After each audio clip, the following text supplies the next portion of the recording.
up, but it's always good energy coming in. Welcome to the Free Speech Show. I'm Bill Bronner, and we have a great crew tonight, a great list of guests. We've got Rick Overton, Lori Buckley, Richard Chasler, and John Fugelsang.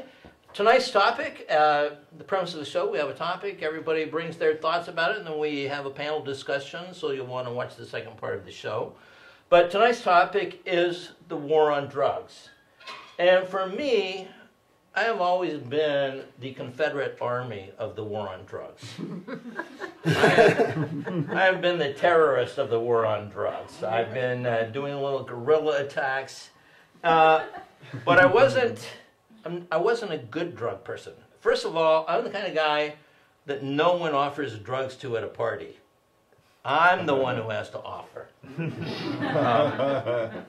But in law school is when I really started smoking marijuana, and it was partly because I found out that 3 of my classmates were working their way through law school by selling drugs, and I hated having to associate with those kind of people where you have to buy your drugs from somebody. So I was helping a fellow student, and I was enjoying myself, and I was getting the exact right, detached, point of view that you need to be able to be a lawyer. Because to be a lawyer, you have to go, you're a child rapist, huh? Yeah. What are we going to do here?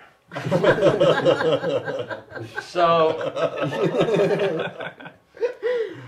that's why you need something to let you let go of the fact that this guy's repulsive, right? Is this just me, or is this guy repulsive? So and as I went through law school, I realized that I needed to move to California because I was in law school in Tennessee, and something I found out is when you sue a lawyer in a state, they really don't like you to practice law in that state later. So that's why I moved to California, and also the sense of media. But I wasn't, I was never into the hard drugs. I have done maybe as much as 2 grams of cocaine in my life, and really some of the worst days of my life. I hated it. It was a lot of this, and my neck would hurt, and I wouldn't be sensitive at all. You're insensitive on cocaine. Yeah. Kids don't do cocaine just out of choice. The government shouldn't be telling you to do that, but just you shouldn't do it. But try it and see what you think. But use this as like a guide.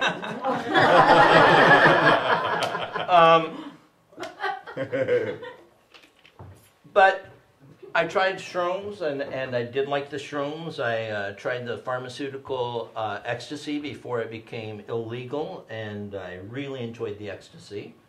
I was ecstatic about the ecstasy. And then I married a minister, and all the experimentation.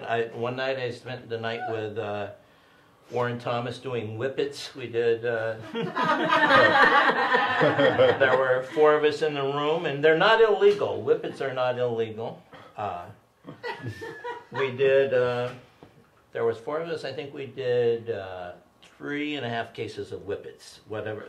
And I think it's like 144 in a case.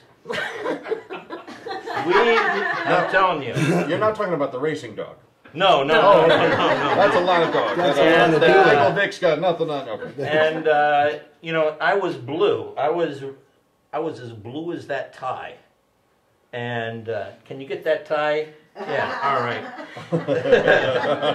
And the guy who was the best man in my wedding, who never would have been the best man had he not saved my life, said, "Bill, you've got to stop it. You're blue. Look in the mirror." And so that's when I decided I need to be more careful and discretionary about how I use drugs. And but here's the bad part. We have a war on drugs, and it's like the war on terror. It's a way to jerk taxpayers' dollars out of their pocket for no reason. And we have in California, we have about 180,000 people in the California penal system. Of those, 45,000 are there for nonviolent drug offenses. 45,000 people, and I believe it costs us about $100,000 a year to have someone in jail. Maybe it's only 50,000. That would be a bargain. But anyhow, that's like billions and billions of Californian taxpayer dollars go to prosecute people who really just need intervention from the family. And I think that the war on drugs begins at home. And I think that, it becomes with, we're not going to lend you money for your car payment because you went out and partied for 2 weekends. That's the war on drugs. It's the, hey man, look at yourself. You're not going to get laid again like this. And, my family has had a history of substance abuse, I would say. But every generation has their different substance, and I decided to go organic and holistic, and herbal. So that's the way. And here's the thing: we live in a democracy, and it's always, we're the world's biggest democracy, democracy, democracy, democracy. But when California voters vote by more than 60%. To legalize medical marijuana, and the federal government comes in and harasses those people and busts those people, it proves that democracy is a bullshit word that means whatever these assholes tell us it means. Or we can reject that and use drugs and forget that we're living in the Fourth Reich.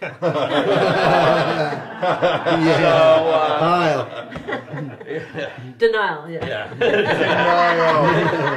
All right, well, that's the end of my portion of the beginning of the show. Thank you. We have a guy who's been moved from the cleanup batter into the opening hitter. He's a favorite of the show and a very good friend and a great comic and a general in the war on drugs, against the war on drugs. Rick, over to you. Oh, hello. Thank you. I think what we need, if you have a war, you also need diplomats. And so I think we need some more diplomats going to the negotiating table on the war on drugs. Bring drugs to the table. And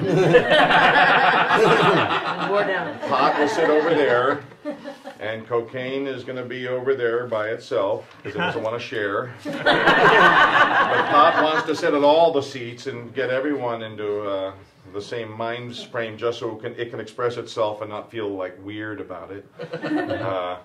And coke just wants to go on and fucking on all on its own over there and won't shut the fuck up about itself. And well, let's figure out now who exactly, and God knows what mushrooms are trying to say over there, but they've got the hors d'oeuvre tray out and they're doing some sort of rhythm thing with 2 straws. And then Paxil is still in traffic and freaking out, just called. And, I'm getting restless leg just thinking about where the rest of them are going to be, but I know that we have to bring the other voices to the table. This is because the opposition, of course, is religion, which is furious at drugs because the religion's going, no, you don't. We get to make people behave differently, not you. How dare you stomp on our territory? And I think someone has to get between drugs and say, I think, fellas, we've got to look at it the way the Rastafarians do. The Rastafarians have figured out how to put religion and drugs together, and they just say it's part of the religion. Just use that trick. You go, look, the Catholics are just opening up and just dumping wine down your throat, so you stop questioning what the hell's going on. And, you know, when you start to have a hypoglycemic crash, they give you a little wafer to just yap you down. You know. Everyone's using some sort of thing. You know, in evangelism, they use the music to get your endorphins so that you're high on your own drugs. Heal, all that energy is using energy. They want change, how you feel. So the big war is how everyone feels at the table. And the only ones that really know how to, religion has forgotten how to express itself, except through hitting. It's acting out like a kid. And that's because religion's only been here a few thousand years, and pot's been here for billions of years. Pot is more mature than religion. But I don't want to put down, you know, humans saying a plant is smarter than you, but that's sad. Stop being stupider than a plant. Pot is a sacrament, not a drug. Drug is when you take a plant, ship it off to Germany, turn it into a white powdery pill that your HMO can't afford. Now it's a drug. And up until then, it's a magical sacramental thing. And so I wish drugs good luck in this battle for their own survival. Whether there are people here to take you or not, I know you're like the tree in the forest. If all humanity's gone and there's just this shelf full of drugs somewhere, one day a roach is going to scrabble in there and nibble its way through one of those jars, and that one day then that roach will suddenly start standing up on 4 legs. And, I don't know. All right, that's it for me. Thanks. All right, Rick Overton. Our next guest, she's also quite regular on the show, and she has a 5-day-a-week talk radio show on the internet. Oh, excellent. And definitely tell the people how to find that. My good friend Lori Buckley. Yeah. Excellent. That's the Speak Your Mind radio show. It's on Monday through Friday, 11 a.m. to 1 p.m. our time in the West. And it's great. We get to talk our mind, just like we do here, which is the great thing about the Free Speech Show. Now, war on drugs, that war. Do I have any? I don't have any. Do I have any? I don't have any. It's so confusing. You know, and I remember when pre-war days, you know, I'm from Vegas, so I spent 40 years. I understand sex, drugs, rock and roll, and gaming. And when I didn't, they had a wonderful howdy-doody plan for me. And so I learned, you know, things that we began to discover, cocaine in Las Vegas, where it began to be the chat thing. They had just confiscated several pounds, and they put it into the policeman's safe. But it evaporated. Who knew? Cocaine evaporates. So they never could find it when they went back in there to check it out. It was already gone. The cops took care of it. And that's what we kind of understood about Vegas. You know, Vegas was cool. You could be driving drunk on the freeway back in the old Dean Martin days, and they'd pull you over and then take you home. Now, they just beat your ass and arrest you. It's not right. But this war on drugs, you know, it's very expensive. You notice we're not very good at war or undeclared war. Mm-hmm. Either way, we suck, and people are making huge profits, and we're taking it in the butt with gas prices and everything else. Damaged people. There's no end to it, but it's a profit-making business. And it costs us, this year, we've been paying about $40 billion a year, probably for the last 20 years. Remember when Reagan was in office and Nancy said, just say no to drugs? We used to say, just say no to Nancy. You know, what a pain in the ass broad, you know. And it was just ridiculous. I was raised in a marijuana home, and probably other things were going on at the time, but we had responsible drugism, you know. I mean, there were those that were piggies must learn, and they do. They really do. And then there were those that could responsibly take drugs, have a great time, and, you know, we were children, we didn't know a damn thing. And that's how good they were. And which I appreciated that. Later on, you know, I didn't always live up to the example. You know, dudes began to disappear. I was suspicious when the children were asleep. Where'd they go? But we all worked it out. We were open about it. I wanted my kids to know what it was to be around drugs so nobody could ever tempt them. I said, don't go down to little Donnie's house. Come home and smoke with Mom. It's safer. And it was. But you look at this war on drugs, I go, look what we've done. The worst thing is that it made us really hate police. If you thought you hated police before, now you really hate police. And it's not because that they're really bad people. I'll give everybody the benefit of the doubt. But it's because they were asked to do a really bad thing. And that was going against the competition to what we see in the marketplace. Alcohol, pharmaceuticals rage, kill all kinds of people. Half the people that show up in hospitals die from pharmaceutical overdose. You know, we don't bother them because they have a prescription, which is so handy. And, you know, so I've seen how it goes, how we violate people, we bring in the military, we see that the ATF has absolutely nothing to do. They came into Vegas, you know, because twiddling their thumbs, knitting sweaters, you know, and their job was to report and investigate fires and things like that. So when St. Mary's had a burnout in the kitchen, they knew it was an accident, but they were there to search. And then I see the ATF helping the drug bust because they literally had nothing to do because, you know, that's Vegas. The Metropolitan Murder Department, bang, bang, stop or I'll shoot. You don't have to know what you're doing. And so this war thing, we brought in the militants. Our cops are way overarmed. I mean, they pull up, they got tanks, they got the bulletproof vests, they got the satellite phones, you know, and it's all over ridiculous stuff. I actually met a guy in the 50s when things were happening in Vegas during the mafia years. He got busted for one joint and did 6 years. Jeez. 6 years in prison. And after that, he never smoked but ate a lot of chocolate chip cookies. And so you look at the way we treated drugs, about how black guys smoking crack are going to do 3 times the time as a white guy smoking or, you know, snorting dust. And that kind of imbalance, because when you're doing a really bad thing, it continues to pollute everything you touch. The cops became contaminated. Drugs were fed to people that have broken hearts, which Joseph Campbell says the only reason we do drugs is to get to another dimension. And and imagine how crappy, the crappier yours is, the more likely you're going to want to fly. You know, so you look at all this imbalance where it became a profiting-making corporations. Prison industry's been huge for 10 years because they can't wait in Nevada. I remember the days when maybe 6 people got paroled a month. It took decades to get back to where it was more of a blowing door policy. So we've been punishing people for smoking something different, an herb that's been around forever, pressured by what's it called, reefer madness, and all those things, giving out bad information, lying to people. So here we are, Mexico, we just gave them $1.4 billion. We're going to arm them, give them bullets. We sell all the weapons to the cartels that are shooting against us and the Mexicans. We've got this business going on. So I'm all for, there's a thing they do in Australia, and it's called Sorry Day. And they did it for the 30,000 Aborigines that got snatched by the white folks, you know, put their babies in white homes and imprisoned them, kidnapped them. And on May 26th, starting in 1997, they had Sorry Day. So I'm going to start Sorry Day right now, 2007. I am so sorry that you people believed and got suckered by the war on drugs.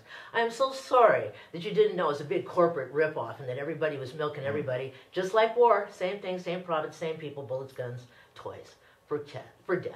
So I'm just saying, war on drugs no more, Sorry Day. I'm so sorry, and let's do a better job. Lori Buckley! Nice. Very nice. And that is a real problem, that we spend all this money, and the legal system, a lot of it is just lawyers need business. And so I know that a relative of mine, I'm not going to name him, was busted for possession of marijuana in Utah. And they tell him it's going to cost him $25,000 to get out on bail. And my sister goes, "You're not getting out on bail." You know. Oh. So and he needs to meet with a lawyer. You're going to get a public defender. Well, he was out on his own recognizance 4 hours later because they didn't get in the system. You know, they didn't play the game. And so a lot of it is that the war on drugs, they feed on the paranoia. They make you think that you're all caught up, and that way they're giving the bail bondsman some money, they're giving the lawyer some money, they're getting the public defender and the prosecutor business. But it's all bullshit. So if you don't play the game, if you just go there, I need a public defender, and I want a trial by jury. Trial by jury. Always a jury. Never let a judge decide what's going to happen to you. Mm-hmm. You only have to convert one juror. A judge is a professional asshole. So, Yeah, amen. yeah, all right, and I'm staying out of the legal system myself. Our next guest, a guy I've been acquainted with for several years. He's a professional comedian, a touring comedian, Richard Chasler.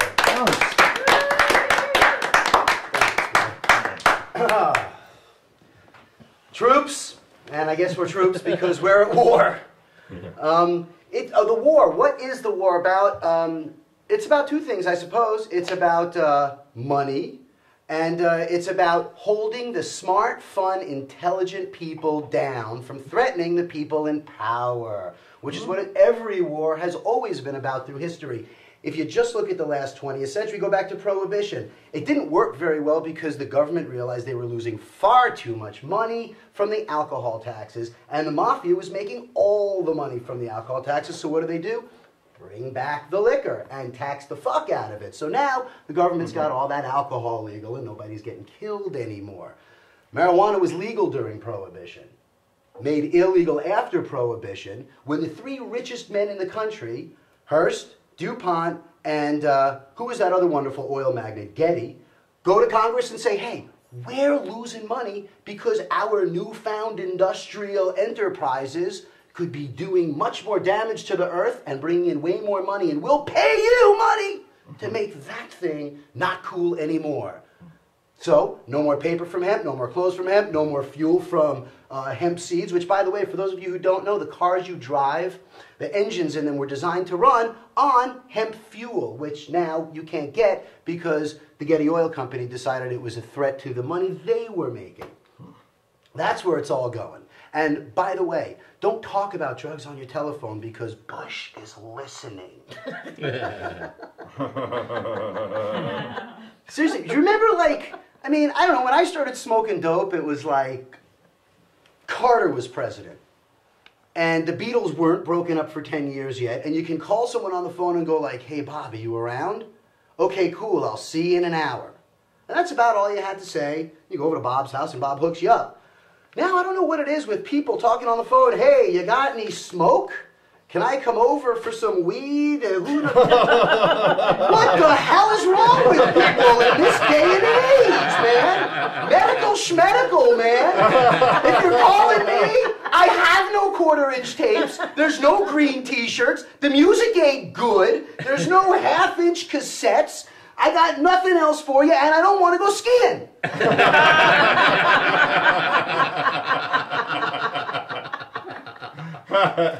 You want to win this war?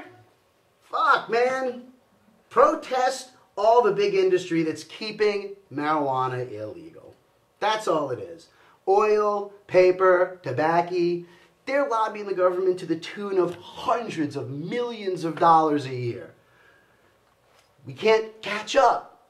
But the government could make way more than that if they would only just acquiesce to the fact that, hey, if we replaced the paper with hemp, we could not only cut down the deforestation, which would actually save the government money in all the damage control they have to do because of all the trees they're cutting down, but they could see much more tax money much faster because hemp is a yearly...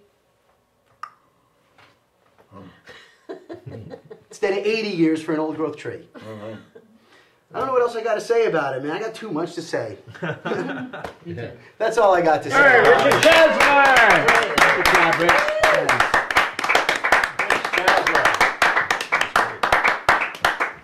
Our next guest, and we're thrilled to have him. He's doing a show this weekend. It was featured in the Los Angeles Times, All the Wrong Reasons. Please welcome my good friend, John Fugelsang. Thank you very much. As far as the eavesdropping goes, I'm tired of these liberal freedom haters saying, Bush is listening to our calls, Bush is listening to our calls. You know what? If Bush is listening to your calls, use bigger words. Now,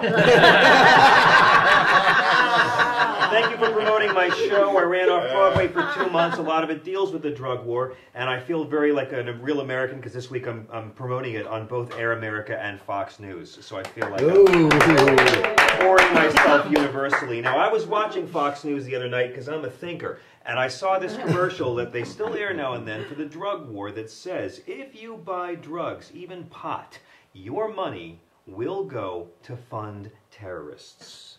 And this was an eye-opener for me, okay? Because I grew up with the traditional propaganda about pot. You know the stuff they teach us when you're kids in school about all the terrible, evil things pot will do to your brain? I can't recall any of it right now, but when did they tell us when you were a kid? Pot makes you violent and lazy. I want the violent people to be lazy. I'm gonna fuck you up, man, right after this burrito. And this is why kids don't take the drug war seriously, because we keep saying drugs are bad, drugs are bad, drugs are bad. And that's not the problem. The problem is not that drugs are bad. The problem is that drugs are great. That's the problem. Addiction is bad, overdosing is bad, and making stupid choices when you're high is bad, and all y'all potheads who paid to see Spider-Man 3 know what I'm talking about. So now the government's telling us, if you buy pot, your money funds terror. Clearly, the message George Bush is sending, grow your own. And I respect that. Because I'm glad that they're piggybacking the war on drugs onto the war on terror. Because the war on drugs actually began in 1873 in that bastion of legality, San Francisco. And it was because of the Chinese immigrants. Now back then, the Chinese immigrants who helped build this country, and they don't have any statues to them, they used to balance their chi with imported smokable opium. White people did opium too, but they drank it or ate it, you know, the wholesome way. So, in 1873, they passed a law taxing imported smokable opium. This is noteworthy, aside from the obvious racism, because it's the first time in our country's history that taxes were levied not to raise money, as the founders intended, but to control and punish private consensual behavior. So what happened? All the well-regulated Chinese opium houses in San Francisco closed down, the underworld and the mob flourished, violence erupted, police and cops and politicians corrupted, America interrupted. Washington grew hemp at Mount Vernon. Thomas Jefferson grew it at Monticello. He smuggled rare hemp seeds out of China. Of course, nowadays, these guys would go to jail for that if we actually ever locked up rich white men.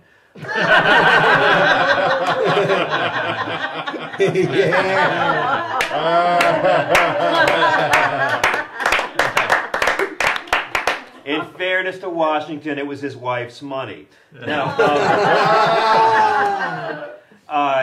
Sugar Mama Martha.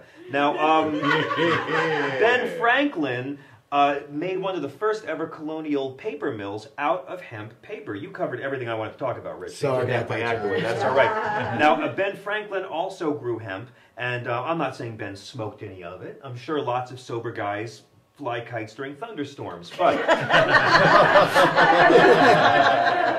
pot was always around, okay? In the 1850 U.S. Census, they counted 8,000 hemp plantations. I'm going to repeat that because I think it's kind of important. In the 1850 U.S. Census, there were 8,000 hemp plantations. It was as American as apple pie, and everybody knew if you smoked the flowery top part of the plant, you'd want to eat a lot of apple pie. In fact, you could pay your taxes in this country for over 200 years in hemp. Absolutely. You could pay your taxes in it. So I say, this April 15th, send your loose marijuana to the IRS. Now, Just the trim. I bet you it's probably still in the book you know somewhere. what? I'll tell you why. Because they'll appreciate your knowledge of history, and I like to tell young people that's what the founders meant by joint return. Okay, I'm sorry. It's a terrible joke. But it was never a problem back then. In the colonial days, the biggest drug problem was the same one today, alcohol. That was the biggest drug problem. In 1937, when they made pot illegal, as you so eloquently pointed out, the American Medical Association actually went to D.C. to testify before Congress on the record about the health benefits of the ganj. So it's interesting, Bill, you mentioned how in 1996 the voters of California passed a referendum that would allow medical marijuana, and the Bill Clinton White House, let's not forget, let's separate our Democrats from our liberals here, the Bill Clinton White House said no. Yes. George W. Bush is also against marijuana. This is interesting, because both of these men have been, shall we say, less than forthcoming about their own drug pass, but neither of them have had any problem locking other people up for the same things they did. I'm not saying they're evil men. I actually think this hypocrisy is good news, because the very fact that they did it and still lock people up for it shows that in their hearts, they don't believe in the law. Because if they really believed that drugs was that wrong, they'd confess their crimes and go to jail. And remember that of every politician that's ever done drugs in their life but still defends the drug laws, if they believed it a sin, they turn themselves in. Imagine Johnny Cochran saying that, it would sound a lot better. If they thought it was a sin, they turn themselves in. And I haven't looked at my notes once the whole time, so now I'm going to just do that really quick because I was a latecomer. So anyway, yeah, in conclusion, it's a war on Americans. We know it's a war on Americans. It's not about race anymore. The only color that matters in the drug war is lack of green. The only color that matters. And this is the thing. Here's the thing about it. We can't stop the drug war. We know it's irrational. We can't stop. We know that we're spending 40 grand a year to keep 1 million people in jail. People in jail who could be out contributing to the economy, paying taxes, making the world better. We can't stop. We know it's immoral. We know it's illegal. We can't stop. And there's two kinds of people that keep repeating the same behaviors over and over again, expecting a different outcome. Addicts and crazy people. I thought you meant Democrats and Republicans. I thought addicts and politicians. No, Bill, that's only one type of person. The Republicrat duopoly of which you speak. So I hope that we really are addicted to the drug war, because I don't want to believe the country I love is really this insane. And the good news is, if this country is addicted to the drug war, we can get treatment. Amen. John Fugelsang. All right. We're going to take a break, rearrange the cameras and the chairs and stuff, and we'll be right back with our panel discussion. Tune over and click on the next button, and we'll be there with hopefully it'll be as good as this was. All right.